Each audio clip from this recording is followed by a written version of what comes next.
Hi, I'm AnSo. I'm a producer on Gadigal. Welcome to my home studio and I'll show you how I make music. This is a day in the life of a musician. My day of making music is all over the place. Like, I don't have a routine at all, which I think would be really helpful, but I think I just don't have time for a proper routine. I'll try and make little bits of time, and I usually start off outdoors and recording little sounds. So I record on my recorder outside, and then straight away, if I'm kind of making music on the go, I would connect it straight to my laptop and then drag the files into a new Ableton session. And then it would just be me listening to all the sounds. It might take a while, and then I'll chop up little tiny bits of the sounds that I really like. And then from there, this is where I like the most. This is the most fun part. I would manipulate them. I put extreme effects on it or really mess it up and see where it goes from there.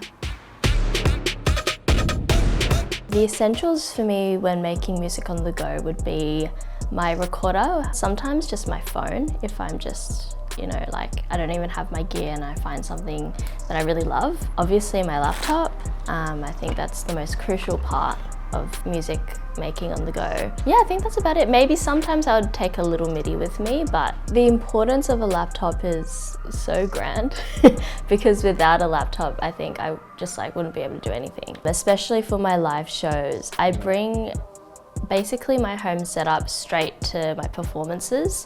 It's exactly the same thing, the interface, laptop, the MIDIs. It's so crucial for me to have a laptop that runs really smoothly and quickly, otherwise I will have lags in my shows, which you really don't want that. And I think the pros and cons to doing live shows without a band and being a solo performing artist is the pros would be you don't have to rehearse, you can bring your home setup, you're really used to it because you've been working with it, that's how you've been making your music, and then you translate that straight to the live performance. But then sometimes, technology could go wrong, but I think having a good laptop is the key to everything.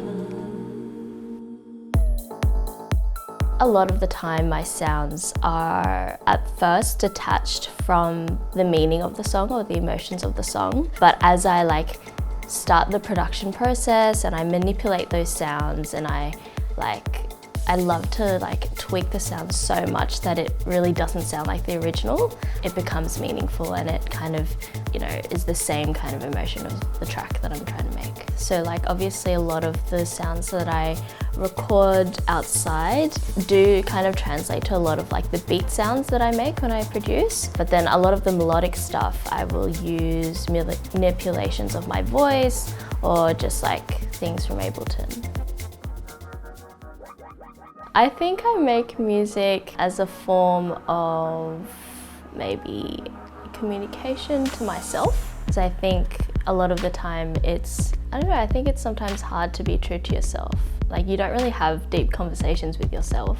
You might do that with friends or partners or family, but you don't really sit down with yourself and talk to yourself about something that's maybe really good in your life right now or really hard.